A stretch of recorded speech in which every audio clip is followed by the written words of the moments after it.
السلام علیکم. پہلے آپ پہ ویڈیو دیکھ لیجئے. بسم اللہ الرحمن الرحیم. میرے بھائیو آپ دیکھ سکتے ہیں ویڈیو میں ایک آدمی ایک بت کو غسل دلا رہا ہے، اور وہ بت کا داڑھی ہے اور پگڑی ہے، ہاتھ میں تسبیح ہے.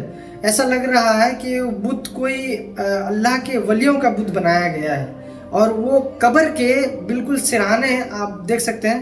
اس ویڈیو میں ایک قبر بھی ہے اور قبر کے سامنے وہ بت بنا ہوا ہے. تو میرے بھائیوں یہ جو ہے ابھی جو ہے قبروں میں بت بنانے بھی لوگ لگ گئے اور اس کی عبادت کرنے لگے.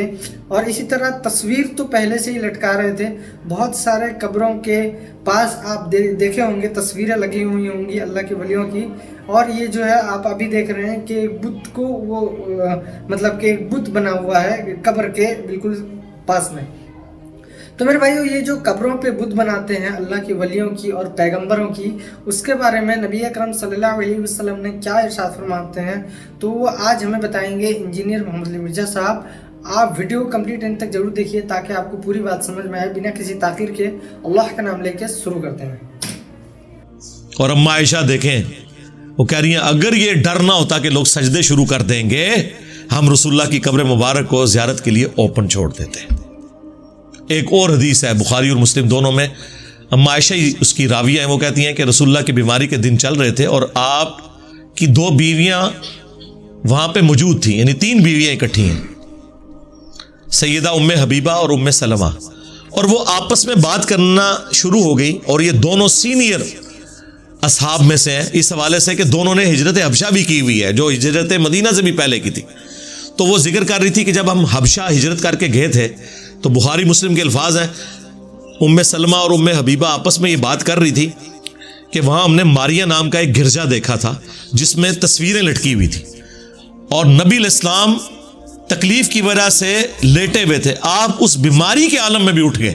آپ نے کہا ان میں یہی تو خرابی تھی کہ جب ان میں کوئی نبی یا نیک آدمی فوت ہو جاتا تھا وہ اس کی قبر کے اوپر تصویریں لٹکا دیتے تھے اور وہاں پہ سجدے شروع کر دیتے تھے. قیامت کے دن یہ لوگ بدترین مخلوق بن کے ابھریں گے. اللہ اکبر. آپ کو یہ نہ سمجھے یہ اگلے لوگوں کی بات ہے، نہیں. اب وہ حدیث جو میں نے پہلے بیان کی بخاری مسلم کی وہ دوبارہ یاد کر لیں. تم بھی اگلے لوگوں کے پیچھے چل پڑو گے قدم با قدم، بالشت بر بالشت، حتیٰ کہ ان میں سے کوئی گوہ کے سوراخ میں داخل ہوا تم بھی یہی کام کرو گے. اور پوچھا گیا اگلے لوگ کیا یہود و نصارہ ہیں؟ فرمایا وہی تو ہیں. اور اس کو یہ ہمارے ڈاکٹر اشرف جلالی صاحب توحید کے نام کے اوپر شرکیہ کانفرنس کرتے ہیں ہر سال. وہ کہتے ہیں یہ فیشن کے بارے میں نہ، پرانیاں گلاں، پرانے بانے، پرانے دھوکے. ترمذی میں اس کا شان ارشاد موجود ہے. کس موقع پہ حضور نے کہا؟ فیشن کے اوپر نہیں کہا، شرکی ایکٹیویٹی پہ کہا. جب صحابہ نے کہا آپ بھی ہمارے لیے ایک درخت مقرر کر دیں جہاں پہ ہم برکت کے لیے اسلحہ لٹکائیں، تو آپ نے فرمایا تم نے وہی بات کی ہے جو موسیٰ کے ماننے والوں نے کی تھی. سورۃ الاعراف آیت نمبر 138 کہ خدا کا بت مقرر کرتے ہیں.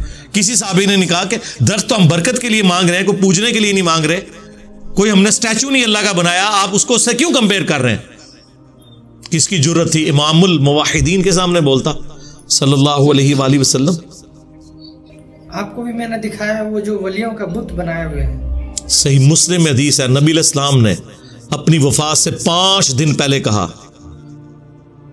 آپ علیہ السلام نے فرمایا خبردار میں تمہیں ڈراتا ہوں اس بات سے، خبردار کر کے گئے ہیں کہ اگلے لوگوں میں سے جب انبیاء یا نیک بندے فوت ہو جاتے تھے لوگ اس کی قبروں پہ سجدے شروع کر دیتے تھے. یہ کام تم نہ کرنا. اور یہ جندب رضی اللہ تعالیٰ عنہ کے الفاظ ہیں کہ یہ آپ نے اپنی وفات سے 5 دن پہلے یہ بات کہی تھی. یار جو شخص اتنا سینسٹیو ہو، اس کے ماننے والی امت، اس کی قبر مبارک کو تو چھوڑ دیں، دنیا میں جہاں کوئی قبر نظر آئے اس کے ساتھ اس قسم کے عقیدے وابستہ کرنا شروع کر دیں. تو نبی علیہ السلام نے تو اپنا حق ادا کر دیا ہے. اور کیا کرتے ہیں حضور؟ اس سے بڑھ کے اور کیا کرتے ہیں؟ امت کو یقین دلانے کے لیے کہ ڈر جاؤ. ابو داؤد میں حدیث ہے میری قبر پہ میلہ نہ لگانا، دنیا کے کسی بھی حصے میں تم ہوگے اللہ تعالیٰ تمہارا درود میرے تک پہنچا دے گا. اللہم صلی علی محمد وعلی آل محمد. درود پڑھنے کے لیے بھی میلہ نہ لگانا. ویسے تو درود پڑھنا، وہاں پہ سلام عرض کرنا اس پلانٹ ارتھ کی سب سے بڑی نیکی نفلی عبادات میں اگر کوئی ہے تو قبر رسول کی حاضری ہے. لیکن حضور نے کہا وہاں پہ بھی میلہ نہیں لگانا، بس سلام عرض کرو اور چلے جاؤ. وہ 4 کتابوں میں صحیح سند کے ساتھ ہے، المصنف ابن ابی شیبہ میں، سنن الکبریٰ البیہقی میں، فضل الصلاۃ علی النبی میں، الموطأ امام مالک میں، عبداللہ بن عمر جب بھی سفر پہ جاتے یا واپس آتے تو مسجد نبوی میں 2 نفل پڑھتے اور قبر رسول پہ آ کے عرض کرتے السلام علیکہ یا رسول اللہ، السلام علیکہ یا ابا بکر، السلام علیکہ یا عمر. یعنی وہ تینوں قبروں پہ جاتے، اے اللہ کے رسول آپ پہ سلام ہو، اے ابو بکر آپ پہ سلام ہو، اے عمر آپ پہ سلام ہو، ایک روایت میں ہے یا ابتا، اے میرے باپ آپ پہ سلام ہو. تو وہ اپنی جگہ وہ فضیلت ہے قبر رسول کی حاضری، کوئی شک نہیں ہے. لیکن اس قبر کے ساتھ اس طرح کے عقیدے وابستہ کرنا، آپ مجھے بتائیں اگر قبر رسول کا یہ سٹیٹس ہے کہ آپ نے کوئی عقیدہ وابستہ نہیں کرنا، باقی قبریں تو شاہی کوئی نہیں. اندازہ کریں ان لوگوں کا یعنی ذہن کی پستی کا لیول، حالت دیکھیں ان کی. اچھا اب یہ جب ہم باتیں کریں گے نا تو وہ کہیں گے نہیں نہیں نہیں یہ تو جعلی پیر ہے. اصلی کیڑے نے؟ اصلی بھی چندے کھا رہے ہیں، استحصال کر رہے ہیں غریبوں کا، کوئی محنت مزدوری نہیں کرتے، لوگوں کے چندوں کے اوپر پلتے ہیں. کون سے اصلی ہیں؟ اللہ سے ڈر جائیں. یہ ایک پورا کاروبار ہے جو چل رہا ہے. اور پھر اسی مزار کے اوپر کچھ شلواروں کو آگ بھی لگائی ہوئی تھی انہوں نے. ظاہر ہے کہ وہ اتنی زیادہ تو سنبھال نہیں سکتے تو پھر وہ جلا دیتے ہوں گے. اب وہ میں جب ویڈیو مجھے ارشاد بھائی نے دکھائی تو میں دیکھ کے میں نے کہا یار یہ دیکھیں یہ اس امت کی حالت ہے کہ جس کا امام الموحدین ہے صلی اللہ علیہ وآلہ وسلم، جس کی توحید کے بارے میں اتنی سینسٹیوٹی ہے کہ کسی اور شخصیت کی ایسی سینسٹیوٹی نہیں ہے. اور مجھے وہ حدیث یاد آ گئی جو جامعہ ترمذی کے اندر موجود ہے، مشکات میں بھی موجود ہے، سورۃ الاعراف کی آیت نمبر 138 کے کانٹیکسٹ میں، کہ نبی علیہ السلام غزوہ حنین کے موقع پر ایک جگہ سے گزرے جہاں پر ایک بہت بڑا درخت تھا جسے ذات انواد کہا جاتا تھا. اس کے اوپر مشرکین عرب اپنا اسلحہ لٹکاتے تھے تھوڑی دیر کے لیے، اور ان کا یہ عقیدہ تھا کہ جنگ میں اگر فتح پانی ہے تو یہاں پہ اپنی تلوار لٹکاؤ، جس طرح یہاں پہ وہ شلوار لٹکا رہے ہیں. ہن دیکھ لو انہاں دی نسبت کدے نال ہے.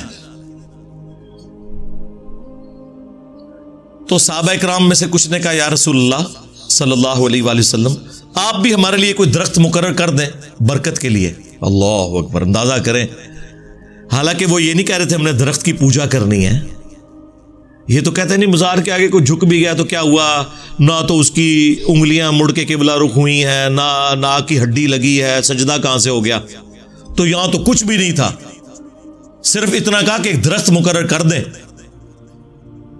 متبرک چیز تو ہم بھی مان رہے ہیں نا، حجر اسود کو چومتے بھی ہیں. صحابہ کرام کا تو شرک کا کہیں شائبہ بھی نہیں تھا.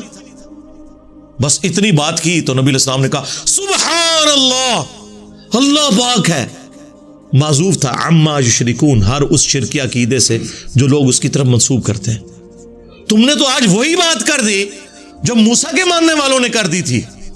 وہاں پہ بھی دیکھیں وقت کا پیغمبر موجود ہے اور موسیٰ علیہ السلام کے ساتھی ابھی بھی تازہ معجزہ دیکھ کے آئے ہیں. سورۃ الاعراف آیت نمبر 138 کی تلاوت کی نبی علیہ السلام نے کہ جب وہ سمندر سے پار لگے تو انہوں نے ایک قوم کو دیکھا جو بتوں پر اعتکاف کیے ہوئے، دھیان کیے ہوئے بیٹھے تھے. یہ قرآن کی آیت ہے سورہ الاعراف آیت نمبر 138.